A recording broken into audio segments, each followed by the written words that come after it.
This is Michael Woodward, and this is Season 2, Episode 60 of the Jumblethink Podcast. T minus 10, 9, 8, 7, 6, 5, 4, 3, 2, 1.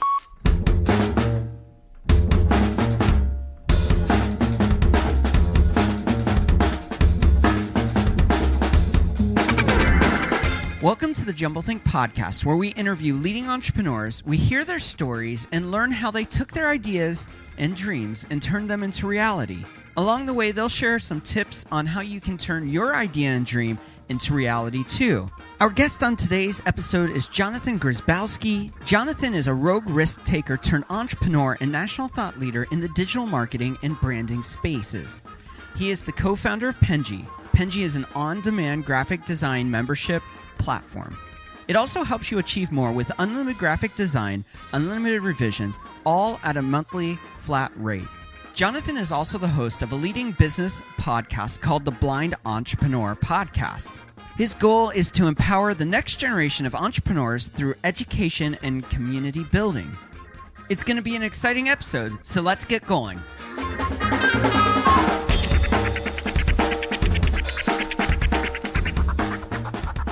Hey there, welcome to the Jumblethink Podcast. My name is Michael Woodward. I am your host. We have an incredible episode lined up for you today.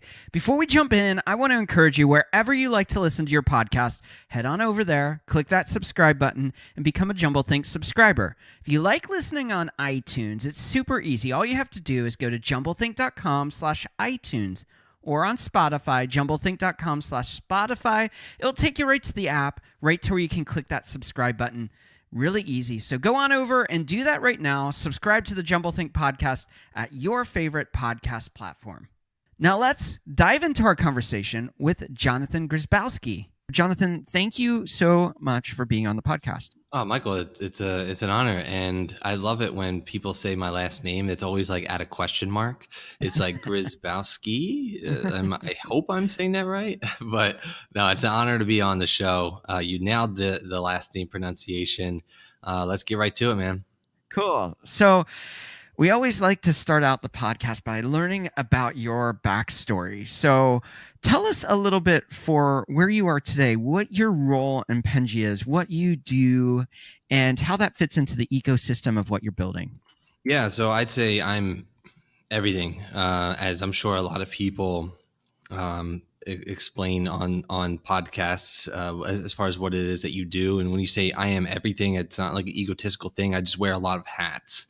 Yeah. I'm the janitor at some point in time. I'm the person, the decision maker, the marketer, the ads management. And it's not just necessarily because we don't have people in these roles, but you kind of have to put your brain into these little pots. Because you want to make sure that everything that is being done is done effectively and efficiently. And so right now, as a growing startup, we have about 34 people inside of Penji at this moment. And Wow. we're just like a well-oiled machine. We're developing a lot of systems, processes, et cetera, in order to just fine-tune what it is that we're trying to accomplish here at Penji. Systems and processes are so important, especially as you scale up. I mean, when I ran my agency on the West Coast, we didn't have a team as large as yours. We had a team of 12 to 14 people at any given time. But those systems, those processes were the lifeblood of keeping things sustainable from a management of project standpoint, from a deliverable standpoint. As you've kind of gotten your business going, systems and procedures, while they're the lifeblood, are often one of the last things we do or the hardest things we put in place. So tell us a little bit about that process of making your business sustainable through the processes that you're building. Yeah, I'd say it's still a work in progress. A lot of people believe that you have to have the right process in order to continue to move forward in your business. And I would argue that that's not exactly the case.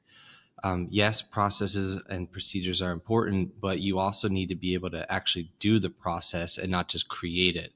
And I think that's a huge differentiation that we in particular have. We don't have to have the perfect thing, so to speak.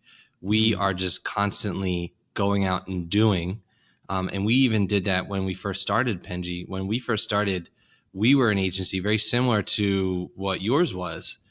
We did graphic design, we did web development, we did app development, SEO. I mean, we did so much stuff. Yeah. And when we originally created Penji, it was actually a tool that we used internally to scale, so to speak, like our own internal design process.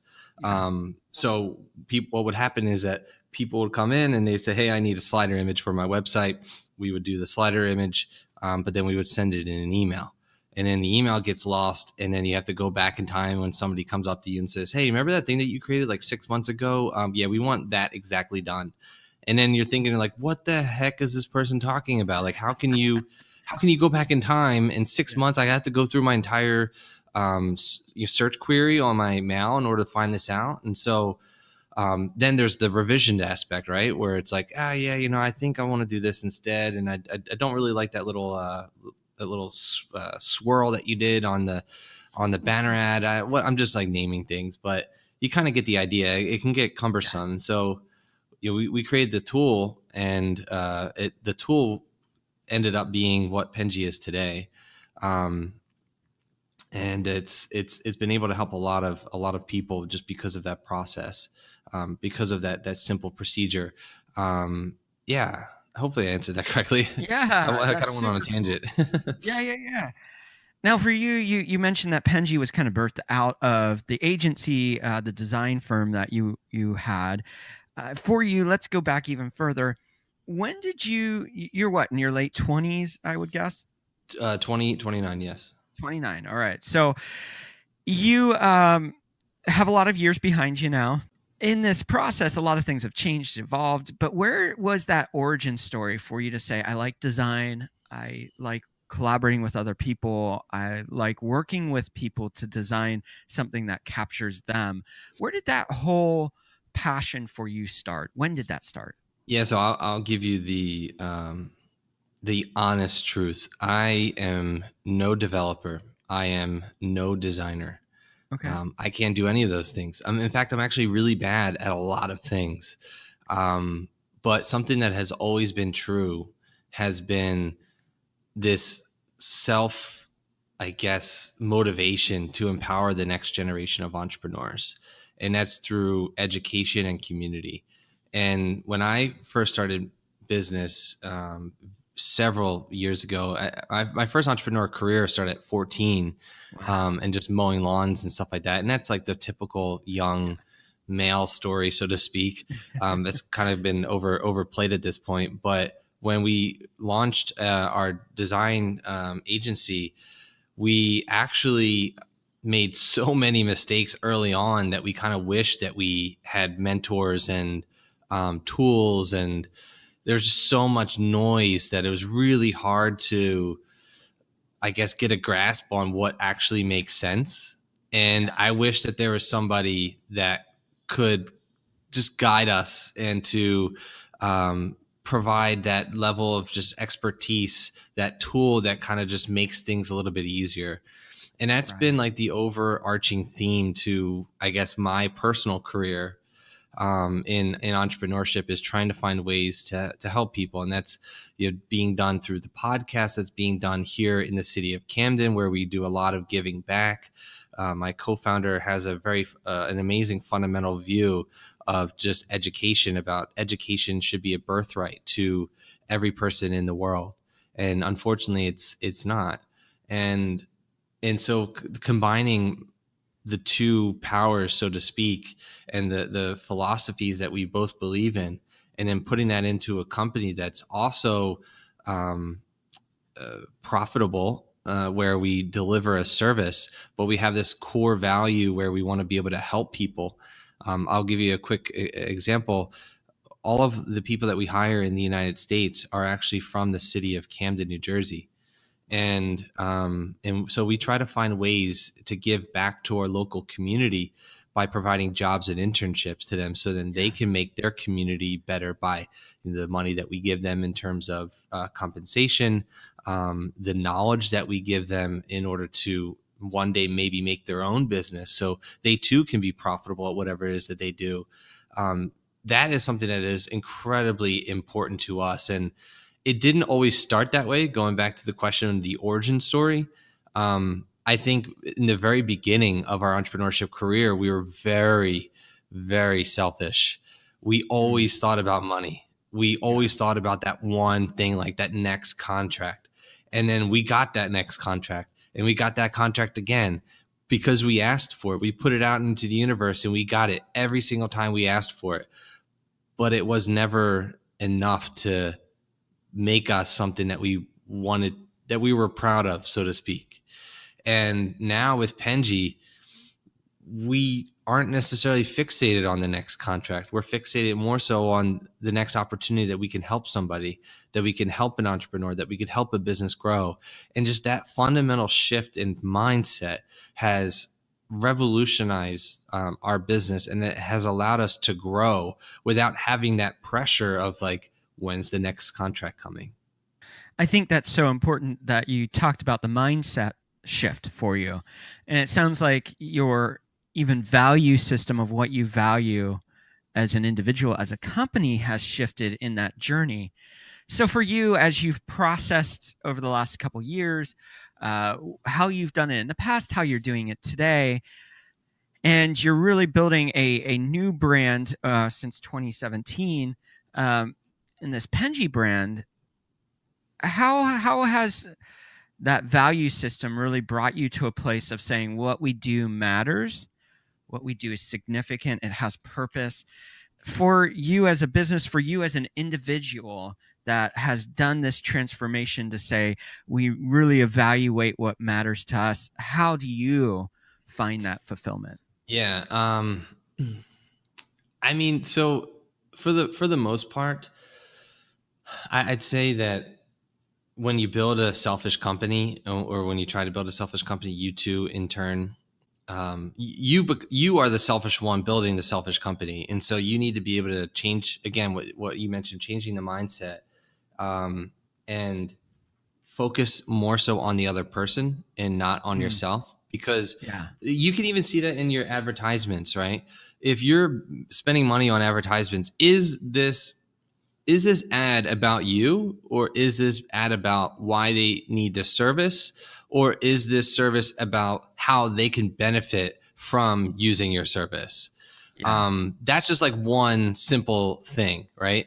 From an internal perspective, with what it is that you do within your team members, we have the luxury of having a pretty relatively awesome sized team.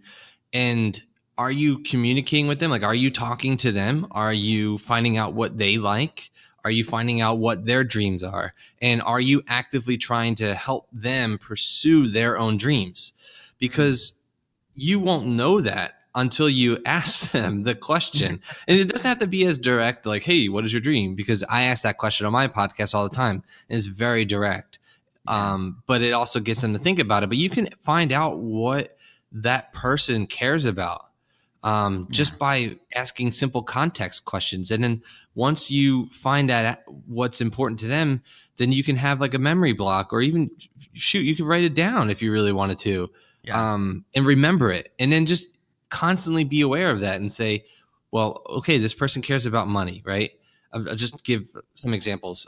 This person really cares about money. What can I do daily to just help them achieve their goal? Is it sending them an article? And this doesn't have to be every day, but maybe once a week or so, send them an article about finances, like how to maintain your finances. When it's due for a raise, what are you giving them? Is it something that they are comfortable with?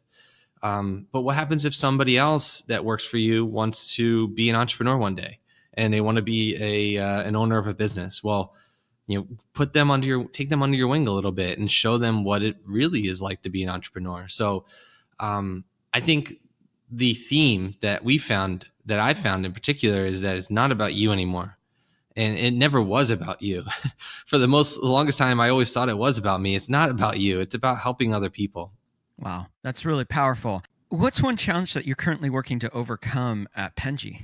This is something that's just now, like right now. So I'll speak to it right this very second. Is just the aspect of getting more people to be a part of your service. Yeah. We had the luxury of getting over 250 paid customers throughout the course of our nine months so far. What is it, 9-ish, 10 months? And that is something that we're incredibly proud of. And everything that we did in the very beginning was completely unscalable.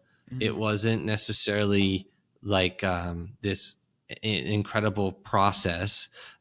We just went ahead and we did it. We went ahead and we put ourselves out there in those really awkward situations, and we made the most of it. And from that point on, we got referrals and introductions, and then we dabbled into advertisements. And so like the biggest struggle now is finding the best way to scale the process. Yeah. And we're in the process of scaling the process, but it's a lot of fine tuning. It's a lot of, I guess, upkeep. It's a lot of like looking at the numbers. And I think that is to the question, I answer it, but I also want to be able to give advice too, is we wouldn't be able to be on this path if it wasn't for us looking at our numbers. Yeah. And if it wasn't for us looking at where our customers are coming from and how long they're staying, et cetera. We're a technology business, and we rely heavily on our website and our technology. And so if people aren't signing up, well, why is that? If they're not staying as long, why is that? If they're coming from means that revolve the internet, whether it's like Facebook marketing or Google, whatever it is, how can you invest more money into those channels to double, quadruple, and so to speak, 10x your output? So the struggle is just like there's so many channels to partake in sales, but you need to be able to we need to be able to just better work out the kinks of the scalable, to make it a scalable process. For sure. Now, what's the biggest goal or the next big goal you have for Penji? I won't say it just because I don't really know who's going to be listening to this, but I will answer it in a more creative fashion. Okay. We at Penji, we have a milestone sheet on our Google Drive, and every single month, actually, that's not true. We have dates, and some of the dates are July 1. By July 1, do this. By August 1st, do this. I have to, I'm almost positive we didn't do August. That's why I'm hesitant. Yeah. But it went from July to September, and then October, and then et cetera, et cetera, et cetera. But we have milestones that we have to uphold every single time, and we look at it periodically, and to make sure that we are there where we want to be in our business. And if we're not there, we kind of use that as motivation. So we think to ourselves, all right, well, we have 2 weeks in order to accomplish this task. Where are we? What are we doing? How are we doing? Like, what's going on here? And so that added pressure as a company, and even employees and team members putting that pressure on me to achieve that goal. And we're very, I guess, cognizant of those, but we also are very transparent that we tell the whole team what those goals are. So it could be a financial goal, could be like, hey, let's redo the website, or whatever it may be. We have these goals, we have them listed out, and we look at them almost regularly. We'll be right back with Johnathan to dive more into the world of Penji and his story in a moment. I hope you're enjoying today's episode with Johnathan Grzybowski. In a couple of weeks, I'm going to be a guest on his episode, so make sure you keep an eye out on our Facebook, Instagram, and Twitter accounts, where I'll announce and give you a link to check out that episode. And if you haven't already, make sure you swing over to Facebook, Instagram, and Twitter. We specifically love Instagram, but make sure you head on over there, follow us, we'll follow you, let's become friends, let's start the conversation and go much deeper into chasing ideas and dreams together. Now let's join segment 2 with Johnathan Grzybowski. So Johnathan, before we dive deeper into this conversation, I want to make sure people know how they can connect and find you. So how can they connect with you? Sure, yeah, just Penji.co is the best possible way. If you like anything that I have said so far today in the podcast, and if you need any type of graphic design help, we would be honored to have you as one of our members. And it's just penji.co, penji.co. Now let's talk about what Penji actually is, because unlimited graphic design at a flat monthly rate, there's a lot of open-endedness to that. Unlimited and flat rates and all that kind of stuff. So what is it that Penji actually offers individuals, agencies, and businesses in your services? We're an on-demand graphic design membership. So we can design anything for you and your business, all at one flat monthly rate. There's no surprises or anything of that nature. Our pricing structure is, at this moment at least, $349 a month. For agencies, it's $698 a month. And we can design anything from a logo to a business card, social media content, website design, app design, literally anything that involves Photoshop or InDesign. We can design it for you. And our turnaround is a maximum of 48 hours. Wow. And we are constantly just creating more and more content, as much content as we possibly can, as long as you're providing us with the content back. Okay. And so we have hundreds upon hundreds of requests done on a monthly basis, Wow. on a daily basis. Wow. Where we have to facilitate and give those designs to our customers. Yeah. And so, yeah, I mean, in short, that's what it is. If you need some analogy, then I'd say it's like going to the gym, but just for design. And you can go to the gym as much as you want. You can go 5, 6, 7 times a day or a week, or you can not go at all. It's completely up to you. But you at least have that assurance that if and when you use Penji and you want to use Penji, you will get a quality designer, you will get a world-class experience, a seamless experience, and you'll be able to receive your designs in a timely fashion. You are offering a lot of different kinds of design services. Now, is your team, you mentioned you have about 30, 40 people. And you mentioned that a core of those are at Camden. Now, are all of your employees in the States, or do you use outside sources? How does that work? Yeah. So in the States, we do have a team here that is from Camden. We also have people in Vietnam. Okay. We have people in the Philippines as well. Oh, cool. Fundamentally, though, what I can say is our business model is relatively inexpensive at $349 for professionals, and $698 for agencies and et cetera. What I would like to at least mention is the reason why we are able to, because the next question is always like, well, how are you profitable? And I'm sure maybe it was the next question that you were going to say. So I stole it. But what we figured out, because we were an agency, we figured out the fundamental ways we figured out and solved the inefficiencies of design. Yeah. Design is always expensive. It's expensive because you have to get on a call to understand the person. You have to understand their brand. You have to potentially meet with the person. You have to do revisions because the person may not like what it is that you create for them. There's so many things that make it inefficient. And that's no disrespect to the freelancers and the businesses that charge a lot for design. You deserve that. But we wanted to change the philosophy and thinking process on that just a little bit. And so what we did was, because we figured out a really streamlined process, we passed the savings on to our members so they can partake in the cost-effective solution that we've created in Penji. We talked in the first segment about how you're investing into your team members, how you're trying to do great things to launch them into the possibilities of what they have to offer at Penji, but also where they can go if they want to be an entrepreneur or whatever. One of the things I love about Penji is, as I was researching this, jumped on your Facebook page, and you guys have a culture of fun as part of what you do.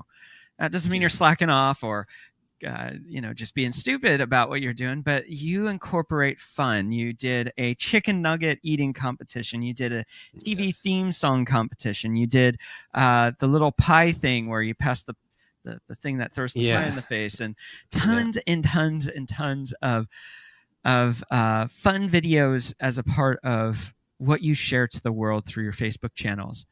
Why is that culture so significant in what you're building? I would just say, like, if you're not having fun, then why are you doing what you're doing, right? And I always say that for me, it's one of those things where, like, if I have the best job in the world, and a lot of people say that, like, a lot of entrepreneurs say, like, oh, I'm doing what I love doing. Like, no, legitimately, I've literally waited my entire life for this. I've prepared myself for this. I've always wanted to do this. I've always had this inclination that, like, I needed to be my own boss. And it wasn't necessarily like an ego thing at all. Yeah. I just knew that, like, I wasn't fit for this, like, corporate world. At least now in this moment, this is where I am. And so, like, I'm having a blast. And so why should I hide that? Why should we all hide that? We like each other. Like, we legitimately like each other here at Penji. So why not just, like, show that off into the world? And I also found, from, like, a marketing perspective as well, showing who you are is also a very, is a good way to promote your brand.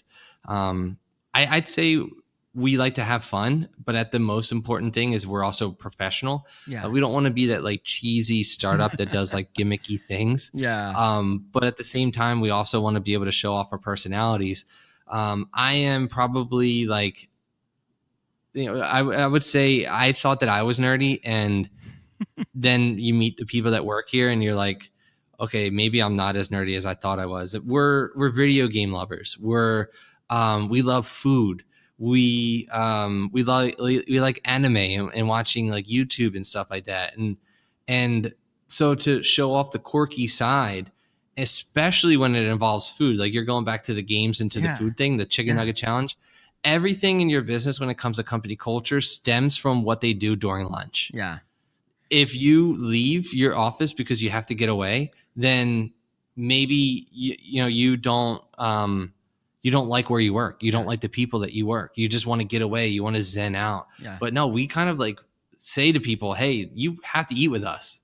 And this is what you need to do, because this is how we get tighter. This is how we build our culture. Yeah. And so now every day, 2 p.m. EST, we eat lunch together, and sometimes we record it, and sometimes we have fun challenges, and sometimes we get incredibly sick after eating a lot of chicken nuggets and tacos and all that other stuff. Right. So.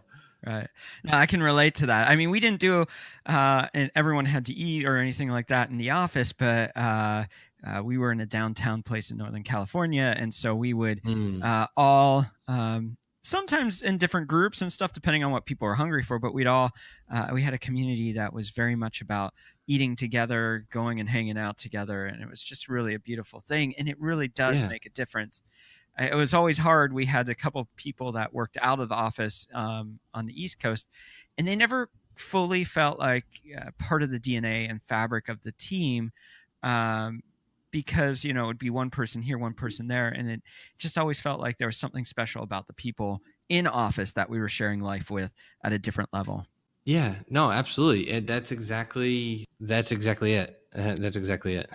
For you, travel has been significant for the success of your business, and we don't think of travel impacting what we do at a business level. But tell us a little bit about that story and how you use travel to unlock your brain and dream bigger, and how it actually sparked Penji. You definitely did your research. I respect that. Penji started in Vietnam. The idea started in Vietnam. So wow. We have developers in Vietnam. We've had them for years. My co-founder is actually Vietnamese, and Vietnam has a very special place in my heart. It will forever be the dumping ground of negative energy. Okay. It's one of those things where, like, I love going there, Yeah. because I know that when I come back, I'm going to come back a new man. Mm. And so we went on an island, a very, very romantic island, which I didn't think it would be romantic because I went with another dude, and I do like girls. I have a girlfriend, so going with a guy and sharing this romantic experience, it was very fun. It was an amazing adventure. But I wish it was so romantic. I was like, man, I've never even done this for my girlfriend, and here I am with my best friend and partner, and I'm sharing coconut, like watching the sunset. And so like I need to change some things Yeah. in my life a little bit. But so we went to Vietnam, and I talked to our team, and never necessarily had the idea of Penji, but we knew that we needed to fundamentally change the way that we were thinking about ourselves and our business. And we were an agency, as mentioned before, and we came to this agreement that it was in an island called Phu Quoc, and it was at a ice cream shop. I visually, I can tell you everything that was happening in that store. Yeah. And I remember being really pissed off at my co-founder for bringing up a new idea. But after that settled a little bit, we realized that like this makes sense. Wow. Like it clicks. It brings it all together. So travel has never been more important in my life, especially going to Vietnam. And I would say, to kind of recap and summarize, I would say that as you travel, don't just travel to post crap on social media, because that's cool. Yeah. It's really nice to do that. You look like a badass, but you should be thinking more so about who's the type of person that you were when you came into this country or you came into this state, and how can you come back a little bit more cultured, hopefully, but a better human being. Yeah. And we've gotten in arguments, we've gotten in several disagreements, we've challenged the way that we think, we've told each other that we're awful human beings. There's a lot of dramatic stuff that I'm saying, but it all comes back to just like, how are you making yourself a better human being? And travel is that. How are you being a better leader? Going back to, it's not about you anymore. You have to be a better leader for others. Yeah. So travel is exactly that. It's everything to me, and it forever will be everything. Wow. No, I love that. I'm a big fan of what we call, with the group of friends I hang out with, pilgrimage, which is a journey for discovery. And I love that it is the spark of Penji. I think that's brilliant that it helped be the catalyst to make something new that really revolutionizes what you do. But I think it's so often just getting out of our normal everyday routine, getting out of the drudge of life and saying, hey, I'm going to get away. I'm going to relax. I'm going to challenge my thinking in spaces. I'm going to have a lot of fun. And I love how that reinvents what's going on often, and that pilgrimage, that journey of discovery, that journey of fun can bring something new for you. How do you say that it's really significant for you? And some people listening, they may be going, that's cool. I'd love to travel more. I'd love to go do this stuff, but I'm too busy, or this situation or that situation. How have you made it a part of the very fabric of what you're doing? Because it sounds like it's that important that you've said, hey, we're going to be intentional about making this part of what we do, how we do it, and who we are. Yeah. So from a culture perspective, we always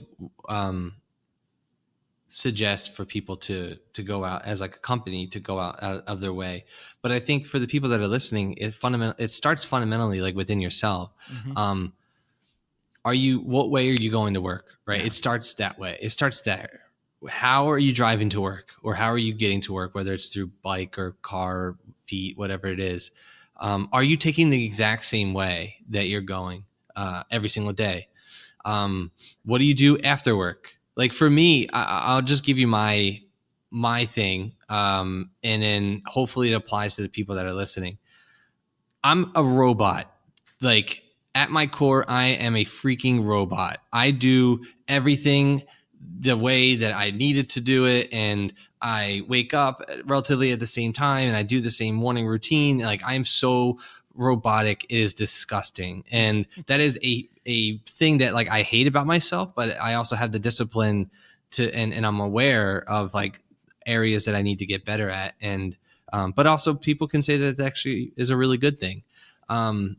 So what I normally do if I can't necessarily travel is instead of working in the office, maybe I just go somewhere else. Right.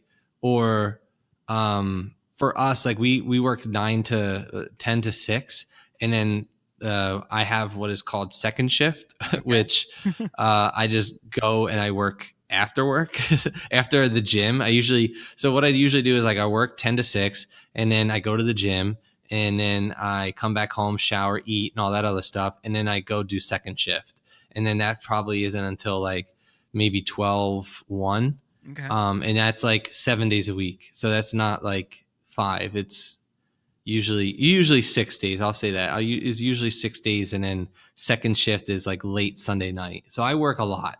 Okay. And I'm not saying that to brag, because I think that we all need to work smarter and harder. But what I found has worked really well for me, and the point of the story is that sometimes I go to like a Starbucks after hours, and I don't just like come back to my apartment and I work.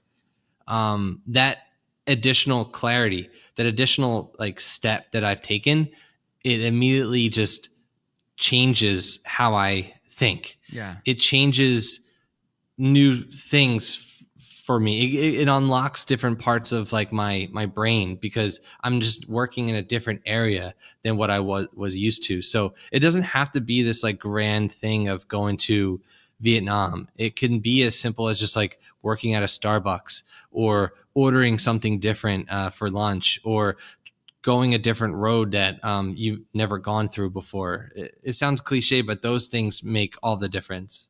I love that. And they're tangible things, because really what it comes back to is about being intentional about changing the routine so that it refreshes you, sparks that thinking differently. And the other thing is simply being aware, because often we're on autopilot. I think about driving from here to Target or the grocery store or whatever down the street. Yeah. And there are times where I'm driving and I just notice something I never noticed before. Exactly. Yeah. So how do you, when you're so busy, because you're sharing about all that you're doing, the time you're putting in for work, how do you continue to be aware? Because when we're working so hard, when we're so focused, when we're, as you said, robotic in what we do, often we lose our awareness because we're hyper-focused. And hyper-focused is a good thing, but how do you balance hyper-focused with the ability to be aware and see maybe trends or issues or possibilities while you're hyper-focused? I'd say really simple answer. Talk to your customers. Okay. Talk to the people around you. Yeah.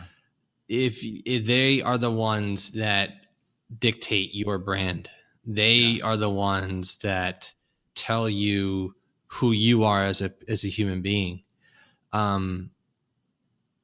For us, I'll go from a business perspective. Like for us, we're self-aware of who we are and where we are within our business, because we're constantly calling our clients or constantly calling our members to get feedback. And that's something that like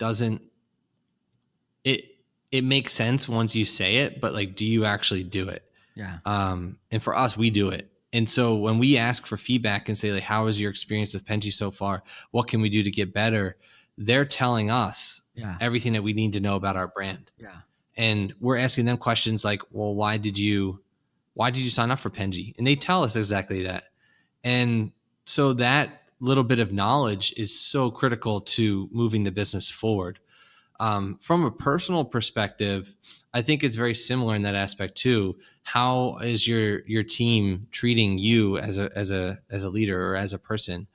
Are they saying things that might be snarky or rude? Are they treating with respect? I mean, there's a lot of things that go into it. And then you kind of have to just like analyze all the situations that you put yourself into and the outcome of that. And just like, for me, I'd say it's a little bit easier because I think that's like the one thing that I'm really good at is being self-aware. Yeah.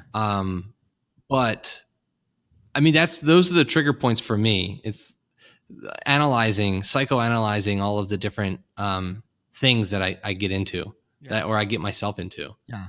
That's so good. Before we wrap up this segment, you are doing something innovative, but there are competitors out there. I think of like 99 Designs, not exactly the same, Lightboard, Design Pickle. How are you different, and what is the experience people are going to get with you guys compared to some of the competitors out there? Yeah, so I think for us, competition is always healthy, and a lot of the people that you mentioned, we don't even see them as competition, so to speak. Although they have very similar services, we target a very different group of people. Okay. A lot of them target the overall business professional. There's no clear, I guess, customer persona that they have. So for us, we're very specific on who we target. Agencies, right? Agencies, people who need content. Yeah. We target internal marketing companies.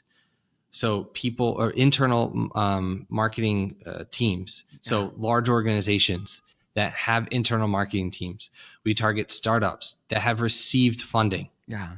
We target the print on demand community. Yeah. People who make t-shirts. Yeah. So we're very specific with who we target. Now, when it comes to the differentiation in terms of experience, I'd say number one, you get somebody who is reliable, who is dependable, somebody who's going to answer and talk to you almost immediately and be there no matter what time of day that you are on. We are on with you. We are by your side. And so that's something that is very important to us, is we always want to be able to ask questions to somebody when we have that question. But that question could be at 2:00 in the morning. It could be at 6 a.m. It could be at 3:00 in the afternoon. There's no, we can't dictate how you're thinking, right? Because you're busy. So what if there was a way where somebody could always be there for you, no matter what it is? And that's what Penji is to us. In addition, that we'll be able to deliver the designs that you need too. But we make it very easy for you to manage your design request using our platform. You don't have to use email. You can submit your design in under 3 minutes. You could tell us about your brand. And if you don't like something that we create, which it does happen, we're not perfect, we make it seamless in order for you to make a change. You don't have to write out the edit in this like really nasty email, or the email that says like, hey, change this and change that. And then we have to go back and say like, well, what the heck is this person talking about? We don't know that he wants to change the swirly image. There could be 4 swirly images. So what swirly image are you talking about? All you have to do is take your mouse and click on the area that you want changed. And then we'll change it for you, and we'll give it back to you in no time flat. Super, super cool. You also have a free 14-day trial? Is that right? It's not necessarily a 14-day trial, like a free 14-day trial. It's more so a 14-day money back guarantee. Okay. So what it is we understand that there's competitors out there, and we want to make sure that like your experience is great. Sometimes when you're going through when you're signing up and you're finding the right fit, you will know almost immediately if we're a right fit for you. Right. And if you sign up and you become a member and we're not a right fit, and you have 14 days to figure it out, and we'll give you your money back just like you, as quickly as you signed up, we'll give your money back as quickly as you want it back. Okay. Because we know that not to waste time on the people who don't like us. Or the people who know that we're not a good fit. We focus all of our energy on the people who actually do use us daily. And that's been a huge driving force in our business, is just that, again, that shift of focus, that mindset where you can fixate on the people that are giving you, what it is that you're looking for. Super, super cool. In a moment, we'll be back with Johnathan for our rapid fire questions. So you have big ideas and dreams. The Jumblethink team is here to help you. We've worked with hundreds of businesses, individuals, and corporations to turn their ideas and dreams into reality. Now, if you're ready to make your dreams a reality, if you're ready to chase those big ideas, swing on over to jumblethink.com/help me to learn more about how we can help you on your journey of chasing big ideas and dreams and changing the world around you. Now let's jump into our rapid fire questions with Johnathan Grzybowski. We are back with Johnathan, and we are going to do rapid fire questions. Before we do rapid fire questions, I am going to ask possibly the most dangerous question I've asked in this episode so far. You ready? Oh, absolutely. Let's do it. Okay. So you live in Camden, New Jersey, which is on the other side of Philly from where I'm at. There is an ongoing battle in Philly. Been going on for years, and it is heated. So the question is, who makes the best Philly cheesesteak in Philly? I'd say Pat's. Okay. I'd say Pat's because it's always there when you need it. Geno's is I think very gimmicky. There's a couple of other awesome cheesesteaks places too, but to me, Pat's has always been home. Okay. But can I add a caveat? Yeah. Can I put a caveat in there? Yeah. But if you're not like, feeling a little tipsy and you want, drunken cheesesteaks, because like, let's be real, that's like, you never make a right decision when you're like, let's get cheesesteaks. You always regret the decision. Yeah. So I always say, like, if you're going to have a cheesesteak, make sure you had a beer or something like that, because it always goes down smoother. If you want the real best cheesesteak, like for lunch, Donkey's in Camden. All right. It is the best cheesesteak. It's not like traditional, very unconventional. It's a round roll versus a long roll. Yeah. They sweat the onions probably for like, hours on end. It is awesome. It's in, I'd say, the up and coming part of Camden. So you have to kind of be it's inside baseball, so to speak. Yeah. But that is the best tasting, but the best in Philly is I'd still say Pat's. So there it is. New gauntlet thrown. Philly against Camden. We'll have to do that. Maybe I'll come your way sometime soon and we'll go out there and do a shootout. Oh, absolutely. Yes. I'm totally down. Don't got to tell me twice. So here's our traditional rapid fire questions. The first one is, what is one tip you'd give someone with a big idea or dream and they don't know where to start? Stop reading content online and just go out there and do it. And if you are going to be reading, or if you are going to be watching, or if you're going to be listening, make sure the content is curated.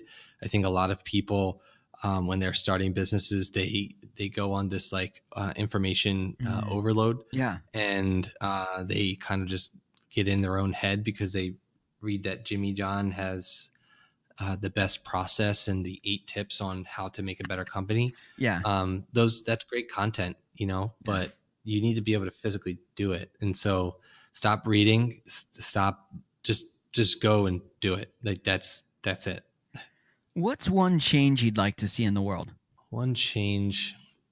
I would say just like the political divide. I'm really tired of it. I think, that in particular, like why is all this going on? I'm not even going to get into it really, but it's just kind of exhausting to think about it. And I think that everybody has a right on this earth to, live their life as freely as possibly can. And when that's being disrupted, it's hard to watch that, especially like every person should also have the same rights as one another as well. It shouldn't matter based off of our color or our name or, whatever it may be. I think we should all just get equal opportunities. And it's a shame that we live in a country that right now that's not, I can't say that's the case. Here's a new question we've been trying out lately. And so here it is. What is one trend that you're currently excited about? This is the first thing that came to my mind. The French tuck. Okay. Coined by Tan France. Okay. From Queer Eye for the Straight Guy, or just Queer Eye, sorry. Now it's like this new trend where you like tuck your you tuck your shirt into the front part of your pants. And I never thought it would be cool, but then I saw somebody else do it. And then I started doing it myself, and I was like, yeah, I feel pretty sweet doing this.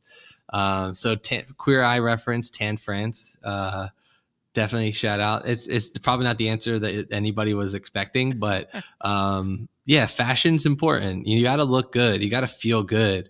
If you're not looking good, if you're not feeling good, then you can't portray that into your business. You can't put that back into the universe. So you got to be confident. You got to look good. You got to feel good. You got to put that extra tender love and care into yourself, so you can give it back to your employees. What do you want your legacy to be?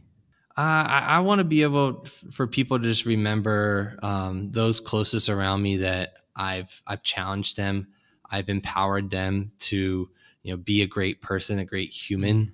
I don't need all of the followers that the big time influencers have on this earth. I just want to be able to be myself and know that when I go out, I did it my way, as Frank Sinatra has said. Yeah, I think that's important to me.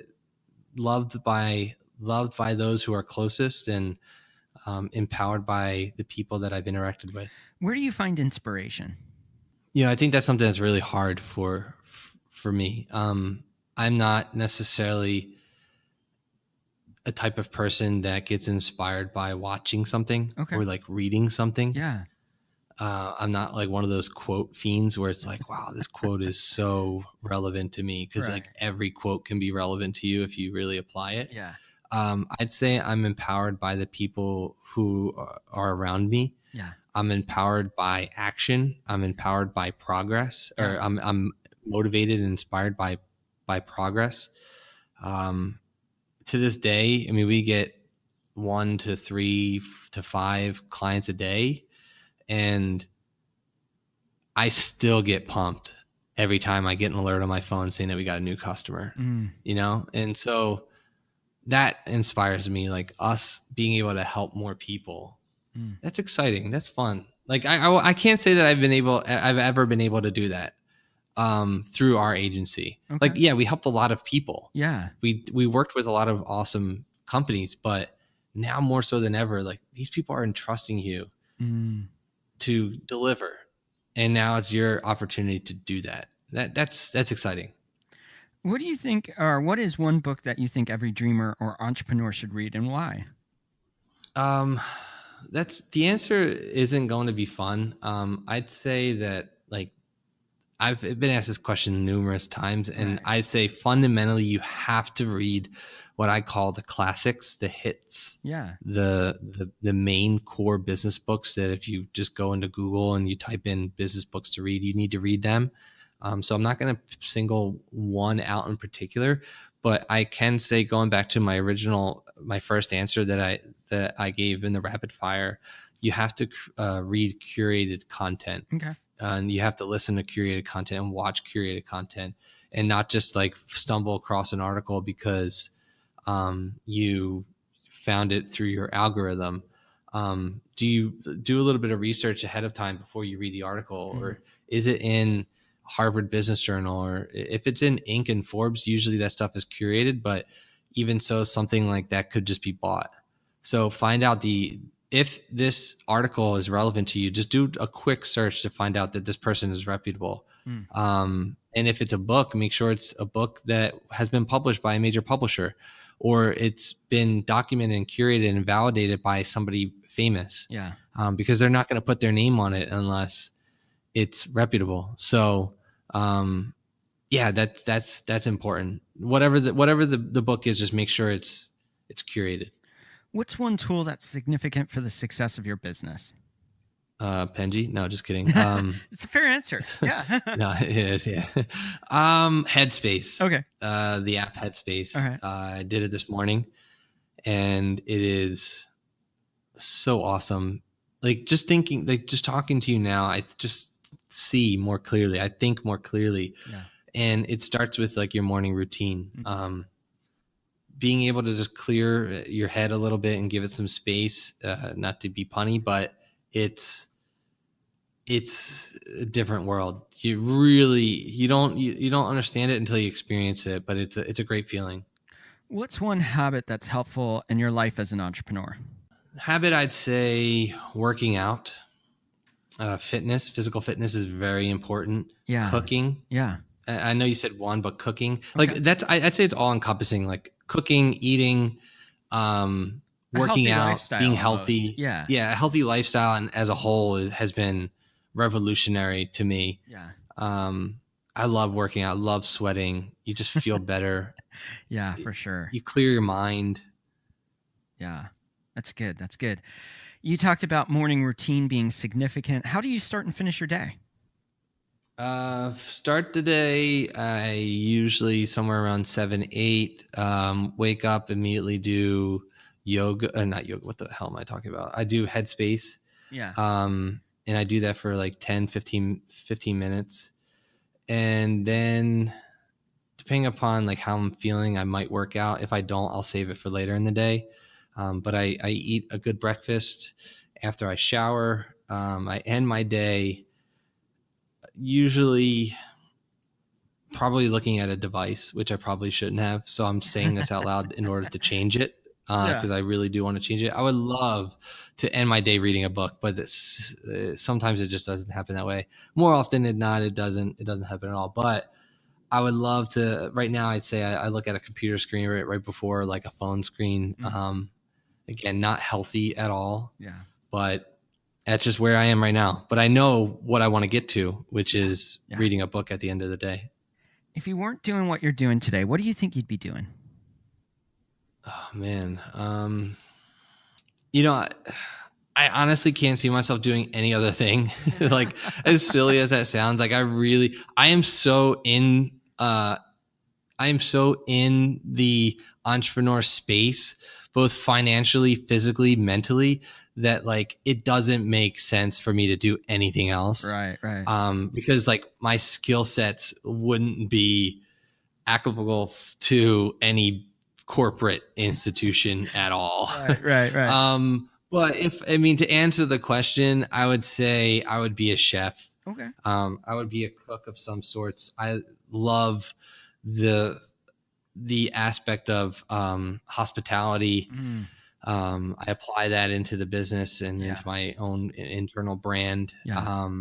Cooking is so much fun. I love wine. I love eating as much as everybody else does, I'm sure.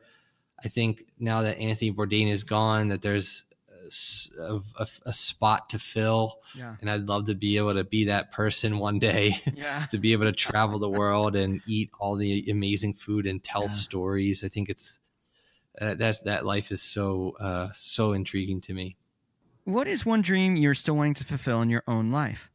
The ability to travel and not be dependent on like an office, so to speak, like an office mentality. I think that's a dream that I have, is being a digital nomad. I think would be a lot of fun.